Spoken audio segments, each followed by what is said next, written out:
Weekend sa mundo ng mga tao. News pa more.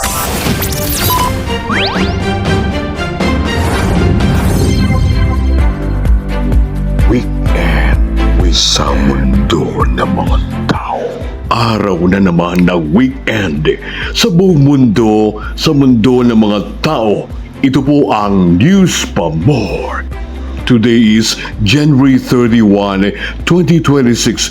Radio Band Badyo po lamang na kumikilala sa kadakilangan ng lahing Pilipino. Narito ang ating weekend news. Good news! Civilian employees ng gobyerno, sweldo tataasan na. Dating Senador Bong Revilla Jr. pansamantala nakulong sa Quezon City Jail. Dating Pangulong Duterte kaya pa rin tumayo sa pre-trial proceedings ayon sa ICC.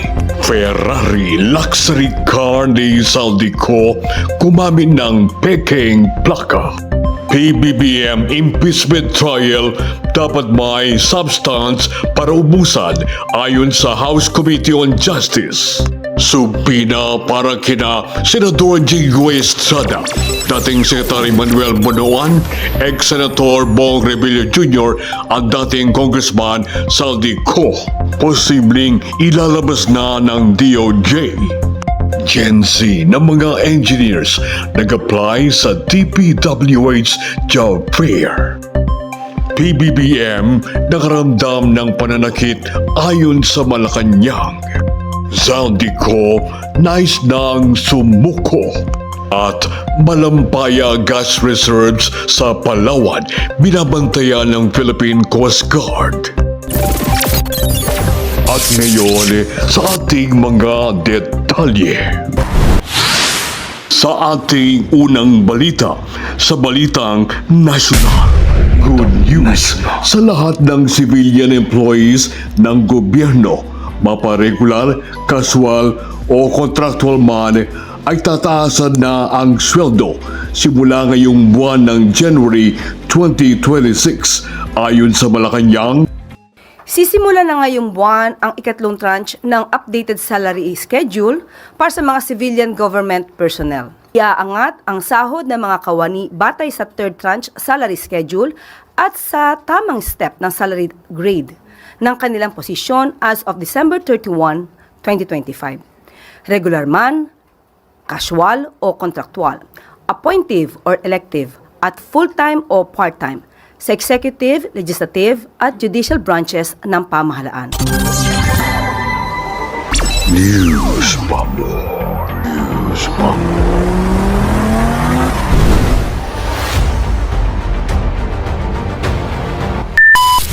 Sa balitang national pa rin, sa kabila ng pag-surrender kamakailan sa utos ng Sandigang Bayan, pansamantalang nakulong sa Quezon City Jail, male dormitory si dating Senador Bong Revilla Jr. Maliban sa pag-surrender rin ng kanyang mga lisensyadong baril, nagpiyansa ang dating senador sa kasong graft and malpractices. Ayon pa sa kanyang legal counsel, bill was posted for the graft and corrupt practices. News pa more. News pa more.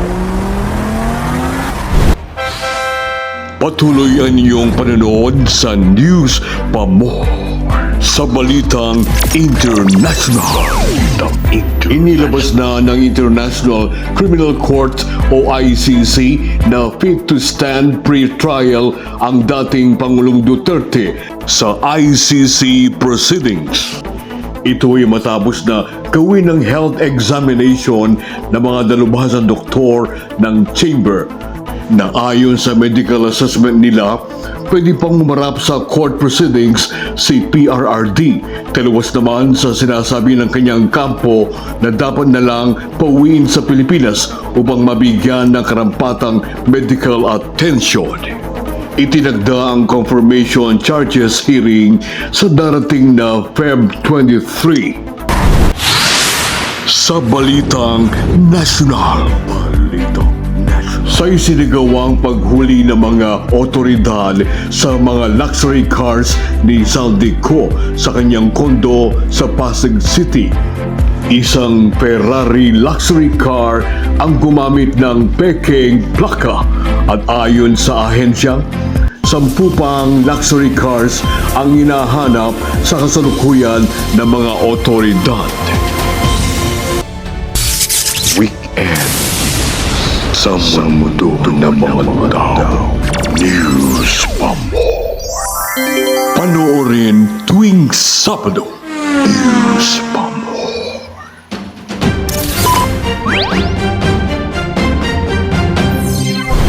Sa Balitang Nasyonal, bilang kauna-unahang impeachment complaint para kay PBBM. Ayon sa House Committee on Justice, dapat verified, sufficient, and substance ang reklamo para umusad ang nasabing impeachment laban sa Pangulo. We are not supposed to proceed to the succeeding step kung hindi makakapasa dun sa standard ng sufficiency in form and sufficiency in substance. News pa more. News pa more.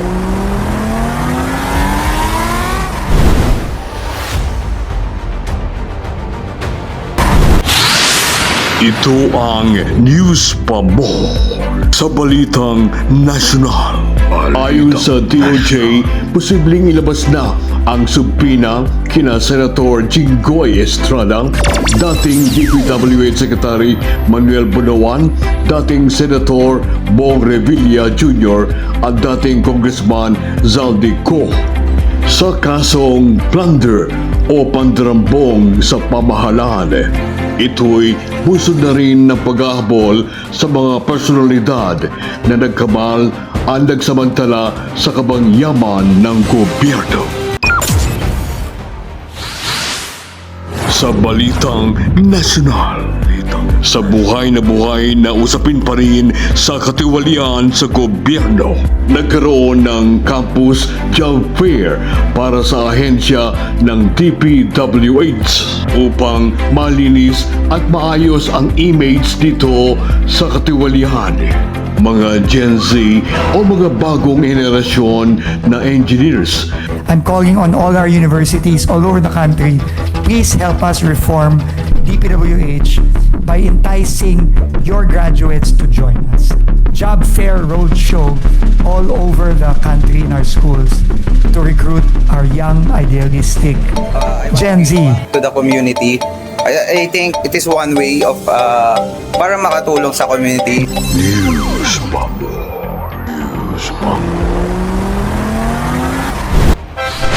Sa Balitang Nasyonal pa rin, nitong nakarang Wednesday ng gabi, January 21, nakaramdam ng discomfort sa katawan ang Pangulong BBM. Ayon sa kanyang doktor, may diverticulitis ang Pangulo sa sobrang stress sa trabaho. Sa payag na Malacanang, ayos naman ang kanyang kondisyon. Ayon kay Yusek Claire, The President spent the night under medical observation as a precautionary measure after experiencing discomfort. Maraming salamat sa lahat ng tao na that have been concerned about my health at maraming nagpadala ng mga mensahe na gumaling ka na kagad. Sabi ko at nagpapasalamat ako sa kanila. Thank you for your concern. Mga balita, dire-diretso na, walang preno. Weekend news. Ito ang News pa more. Sa kampo ni dating Congressman Zaldico, nagparating na mensahe sa pare ng simbahan na gusto niyang makipag-usap sa ombudsman. Meron na siyang feelers na through sa mga ibang pare na kilala niya. Actually, hindi sa akin through ombudsman.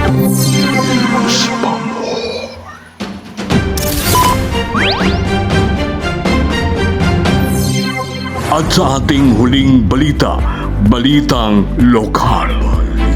sa natuklasang enerhiya sa karagatan ng Pilipinas, ang Malampaya Gas Reserves sa Palawan. Ito'y binabantayan ng Philippine Coast Guard ayon pa rin sa direktiba ng Pangulong BBM. The Philippine Coast Guard will be more proactive. Kaya sinabi ko, we will be strategically deploying and realigning our assets para maprotektahan itong MAU1.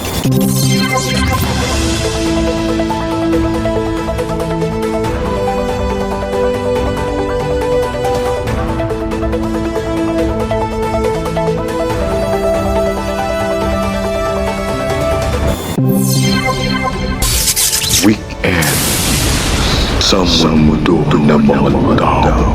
News pa more.